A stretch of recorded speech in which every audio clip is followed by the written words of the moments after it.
leaders have a clear consciousness of their mission.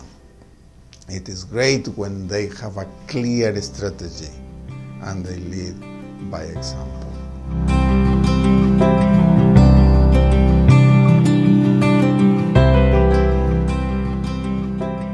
The title of this session is Challenges in Leading People.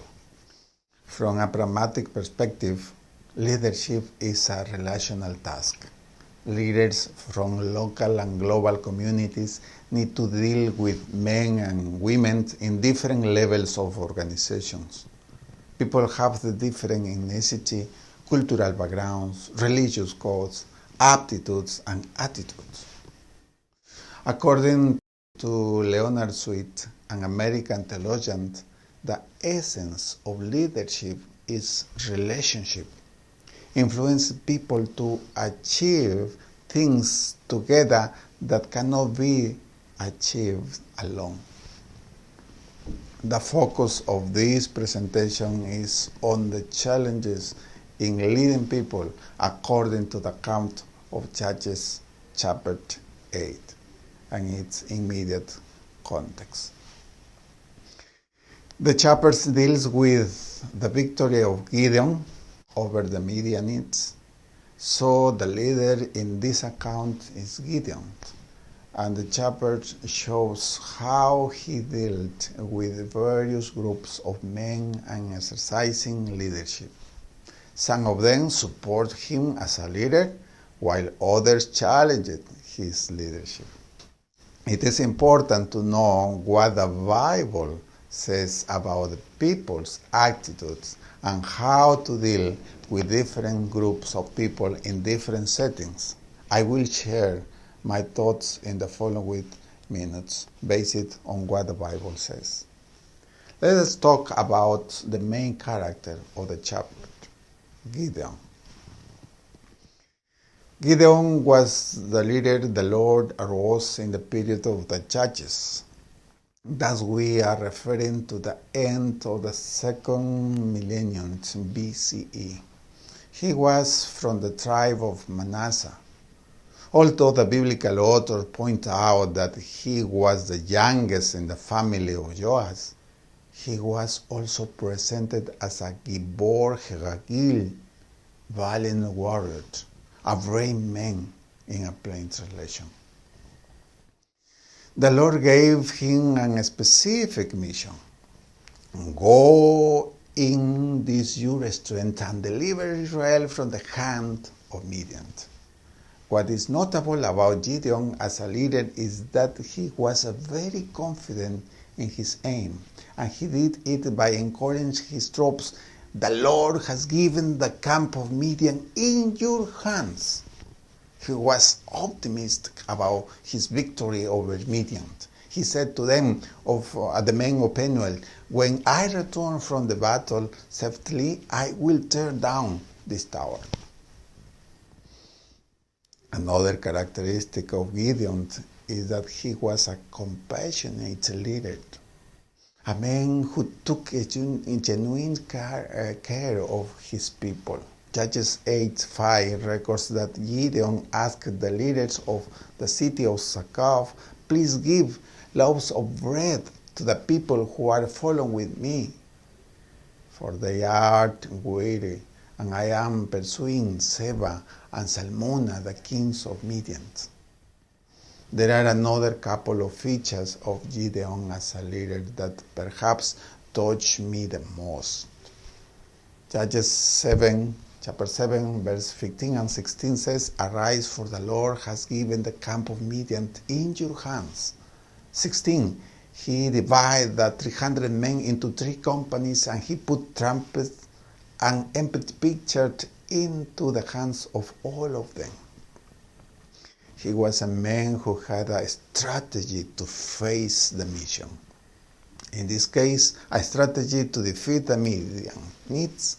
He had a complicated plan to achieve the goal, and he gave precise instruction to his soldiers, including the instrument that they should use in the battle.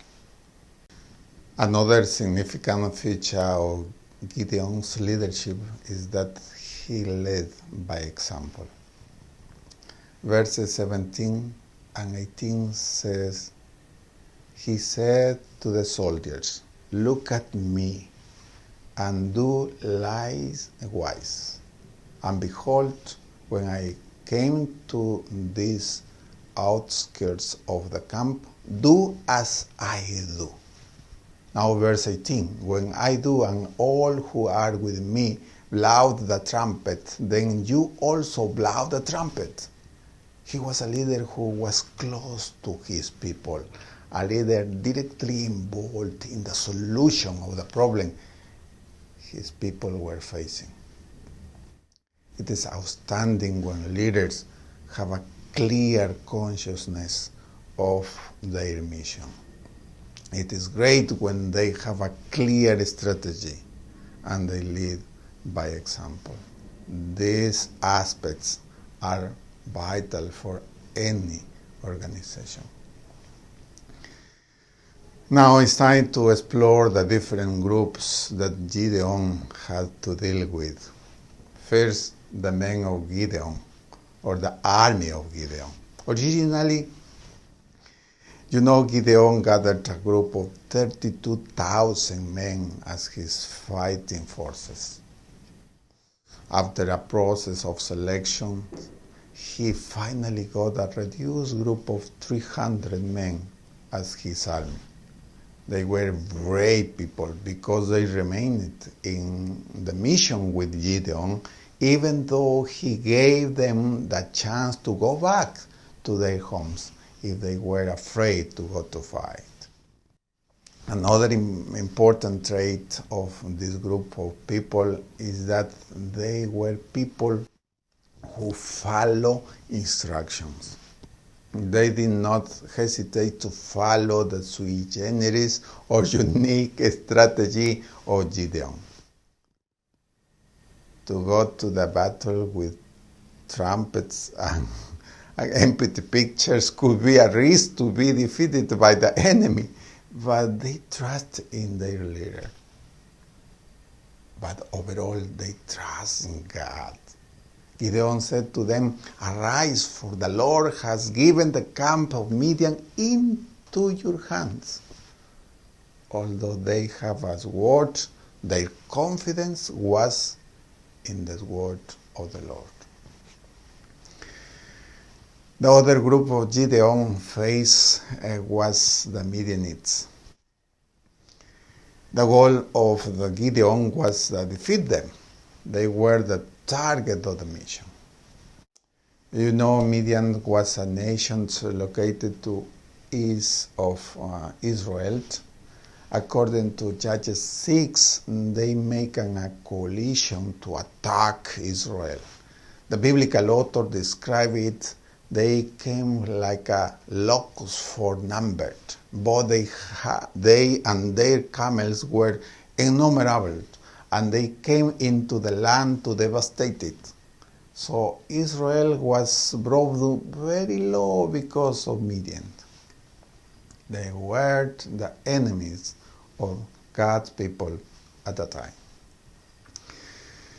The text says the army of Midianites came like locusts for number. They were around 135,000 men.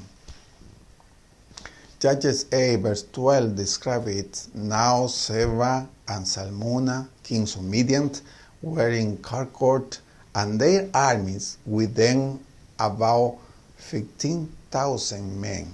All who were left of the entire army of sons of East, for the fallen were 120,000 swordsmen. Leaders need to recognize that sooner or later their organizations will face challenges. Israelites were an army of 300 men. They faced a large army of more than 100,000 men. But they were with God. They could defeat the enemies, regardless of how strong the enemies were or how great they were in number. There are another important people Gideon faces as he leads the divine project. I will present them in the second part of this study.